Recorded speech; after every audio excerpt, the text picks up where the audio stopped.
Good afternoon, everyone. Welcome to another COVID support lockdown session. Thank you for joining us. I'm just going to do some checks, or sound checks, etc., as we wait for some people to join us. I am seeing a bit of video lagging here, so bear with me 1 second.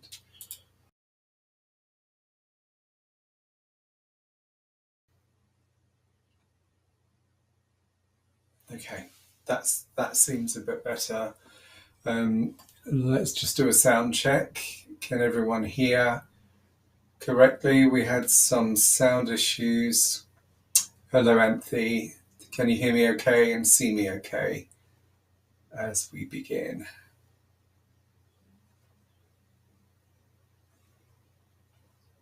Okay, this is good. I think we've got. Okay, we're just waiting 1 moment for some other people to join as we started a moment or so earlier. Okay, that's good. Yep, good. I'm getting good feedback, but obviously you can hear me okay. So we will just wait a few more seconds before beginning the session. So if it's your first time here, I would like to give you a big thank you for joining. If you could like or subscribe, then you will receive updates for all this information and our daily at 5 p.m. Monday to Friday broadcast. That's 5 p.m. GMT, London time. I'm based in Northeast London. This is my consultation office. Okay, and I'm getting good confirmation that you can see and hear me well. So let's carry on. What is our subject for today? It is about performance expectations. Succeed or fail, how do we find the balance? I do believe that we have some people from different universities connected in with us this afternoon. So this also refers to students.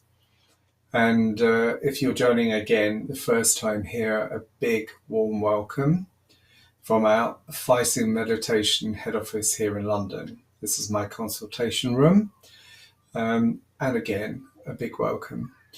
So let's talk about expectations, because we all form these.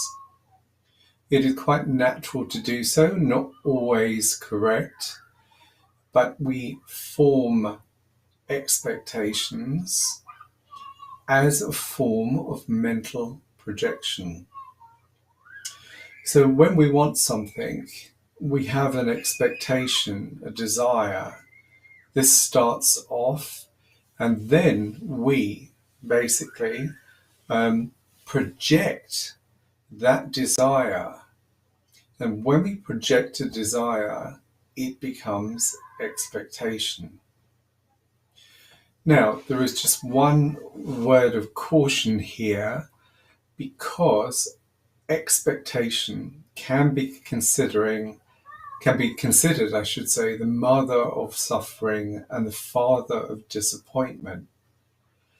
Because we find this in life, people have expectations, and when they are not fulfilled, they are disappointed.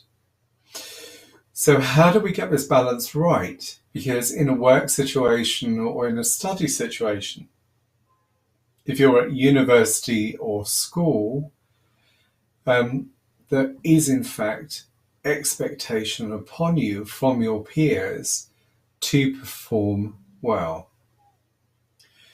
So how do we make that balance?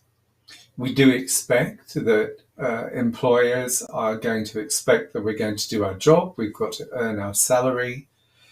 And from a learning perspective, teachers expect that we're going to put effort again to do our study work, homework, and obviously follow the course material properly.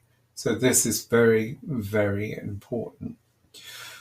So we can have very firm expectations, but why not let's return these into aspirations?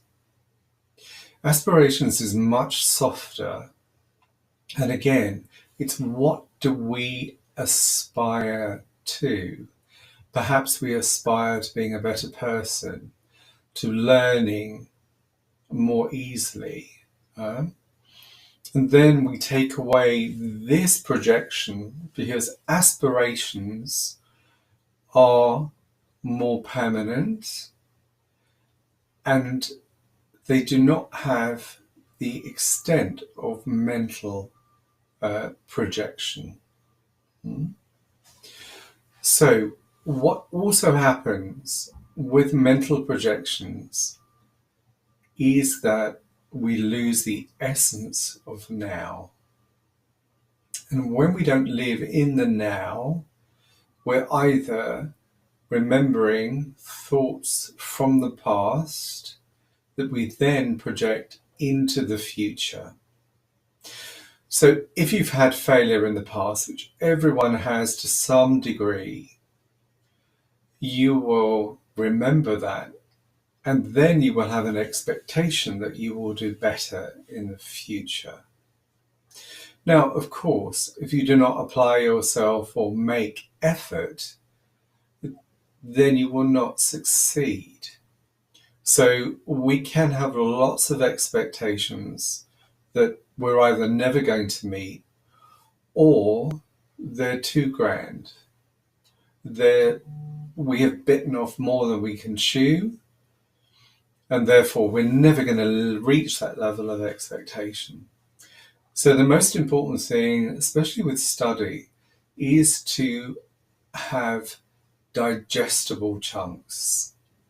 In other words, break up your work and do not jump from one module, so to speak, to the other.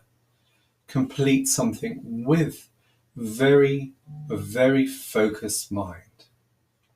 That is so, so important that we have that focus and that we move from one module to the next module without jumping ahead. The problem today is the mind is so scattered and the mind being so busy and so full of thoughts that this pulls people in different directions. How often do you go, say, from upstairs to downstairs in your house, maybe to make a cup of tea, and then stand in the kitchen and think, why did I come down here? Now listen, we've all done that. It's quite natural. But if we look at why, it's simply that as we were descending the stairs, there were so many thoughts in our mind that we lost our direction. So, especially when we're stressed, thoughts are, rampant in our mind. They're running around in our mind, taking up lots of energy and obviously diverting our attention from the goal that perhaps we set 10 minutes ago. So we plan to do this. There's so many distractions. Now, today, for most people in our modern society, it is even worse for the simple reason that we have these mobile gadgets. So we have phones, we have various contraptions, watches, etc. And these are all diluting our attention. So we find more and more in our modern world today that people are so scattered and they cannot bring their attention to one focal point. Now, for us to succeed, we have to be able to direct the mind and focalize the mind in one direction and be able to maintain that direction for a reasonable period of time. Yeah. We don't want the mind to be too rigid because that will stop any creative or intuitive um, thoughts coming in, which can be very useful and very helpful. So, what is the balance for this? How do we keep focused in a natural way without that being too rigid? We have a practice in Tratak, in Phaisu called Tratak. It's the Tratak practice. This is a visual form of meditation that teaches us to concentrate without the need for concentration.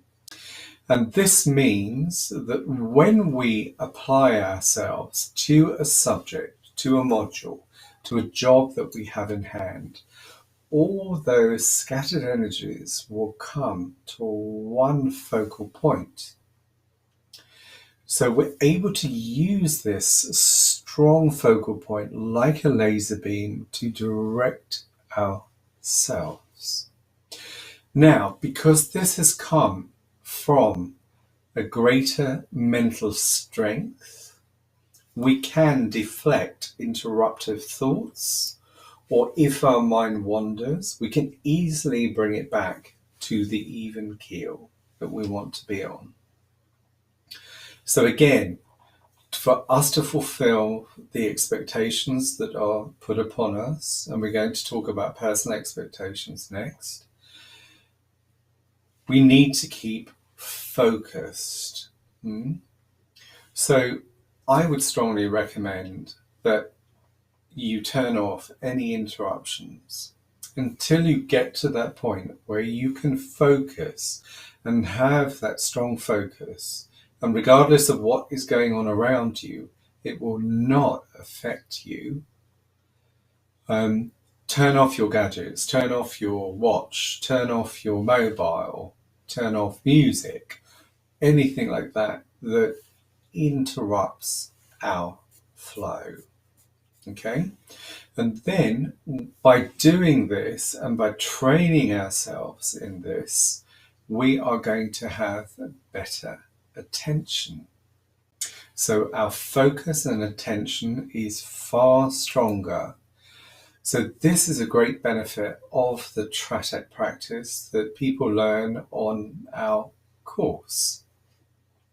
It is learned some way in because one of the benefits of this practice is that it has a contractive principle behind it. So it takes all our scattered mental energies and brings them down to a level that we can use them in our daily life. And this is such a useful tool. It makes us so successful in whatever we are doing because we have that focus. How often have you not said to a colleague or an employee or a student, oh, come on, concentrate, put your mind to this.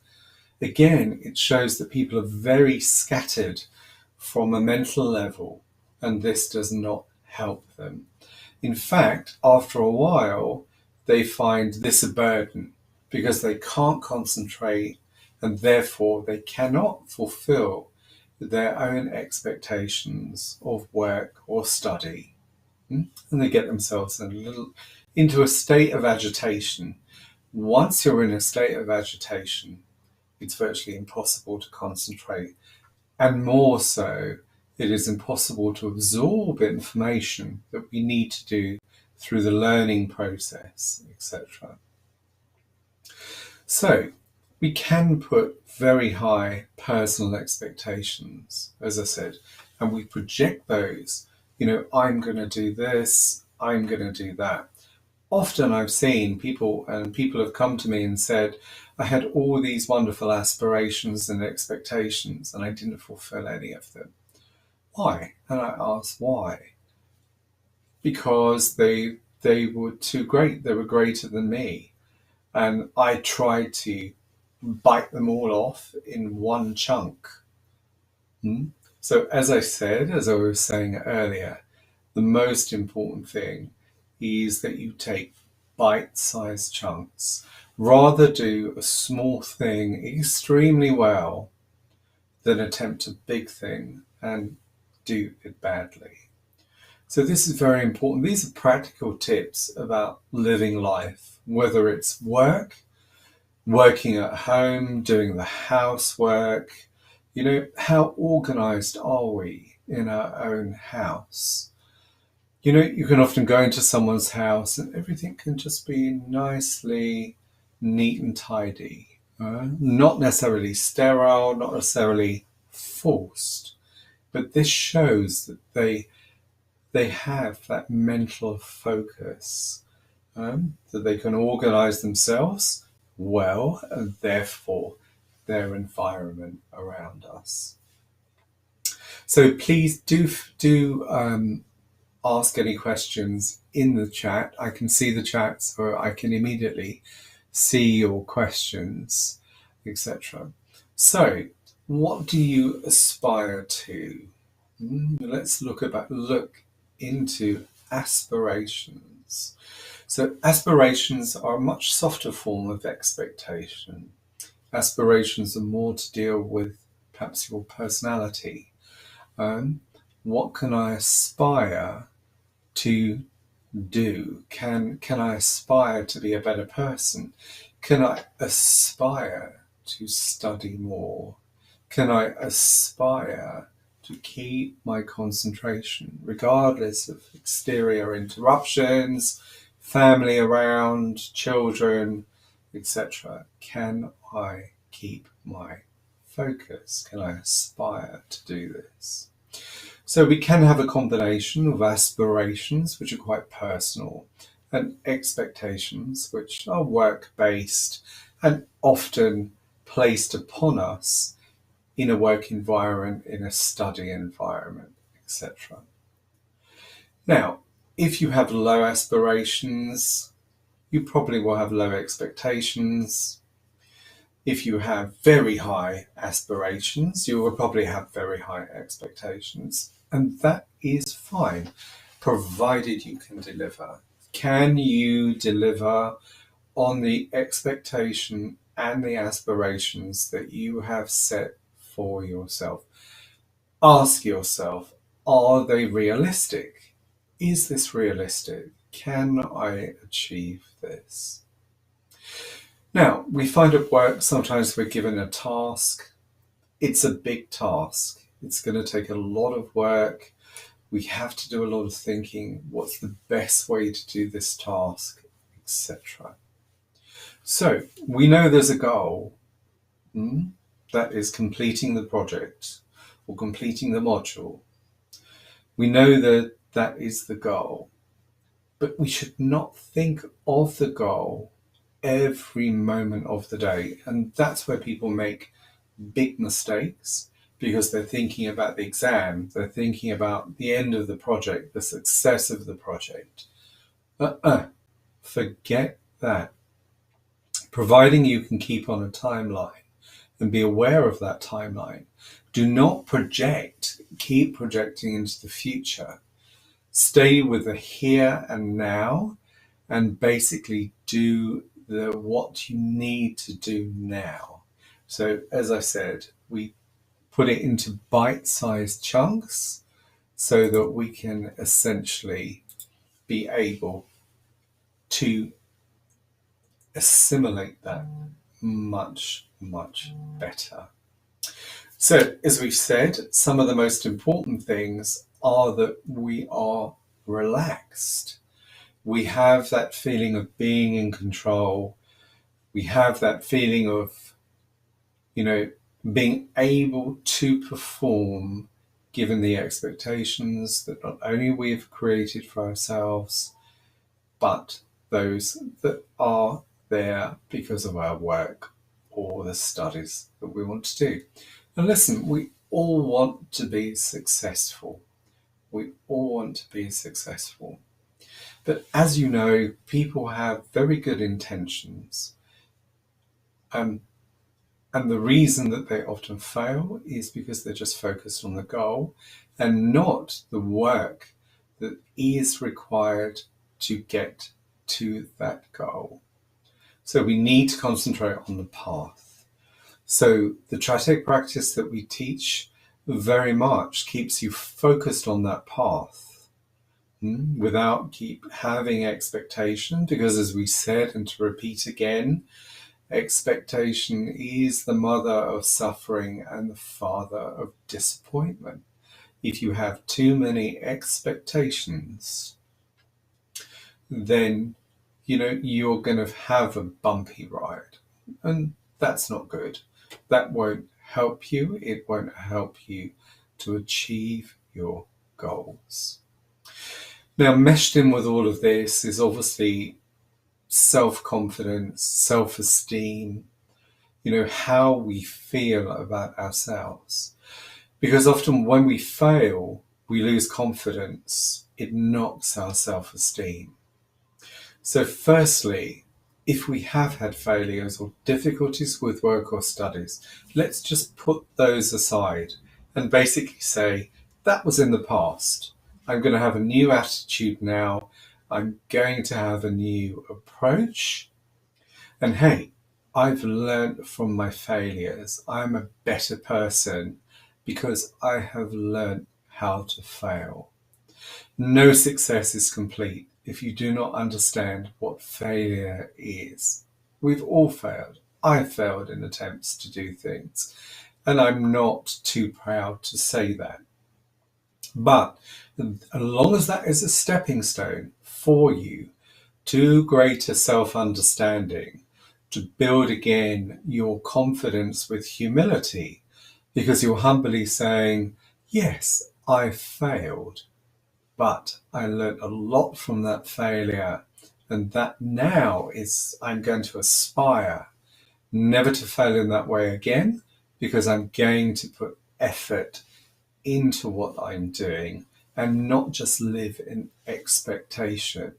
I want to convert that to something real, something that I am doing every day to improve myself, to basically not only become a better person, but become better at what I'm doing or what I'm learning or what is expected of me from my employer or my college, my university, teachers, etc., etc. So let's see if we've got any questions at the moment. Okay, no. So one big important thing here is to live in the moment. Now that sounds easy, but actually it's a lot harder to do for the simple reason, again, the monkey mind. The mind is forever jumping around, pulling us this way, that way. And if we've had failure in the past, we're projecting that into the future, thinking, what if I fail? You haven't even started yet, and you're thinking of failure, or what are the possibilities of failure? What would happen if I failed? It's the wrong way of doing it. That's not going to help us. It's going to make us tense, agitated, and we won't focus on the work in hand. So it's very important we don't have that agitation of mind, that when we sit to do our work and study, we're in a relaxed manner. Now, the key to achievement is one very simple word, and that word is called absorption. By this we mean that if you become absorbed in the work that you're doing, so in other words, if we look at it in a philosophical way, our work and us are almost becoming one. There is a unity between what we're doing and the job in hand. The job is no longer separate from us. It has become part of us. We have absorbed all that information. Okay? That also makes studying or working so much more enjoyable. Yeah? So many people today, and we see it all around us, do half a job. Yeah? Their mind isn't focused on the job. they're not really bothered about the result.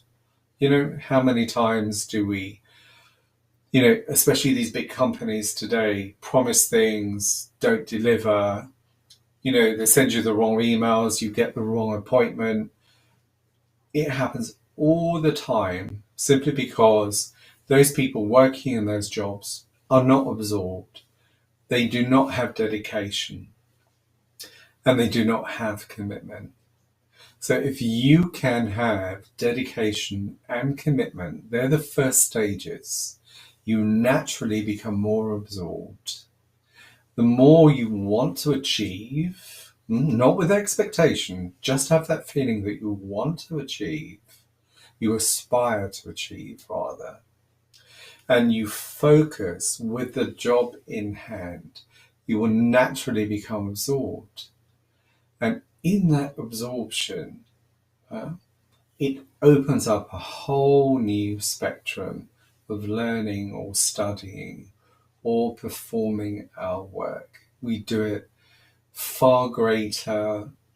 We will be more intuitive because of that absorption. We will know when something is going wrong or a plan is slightly going off course, etc. We are connected. We have become one with that plan. And that's what we want to do. We want to have the absorption.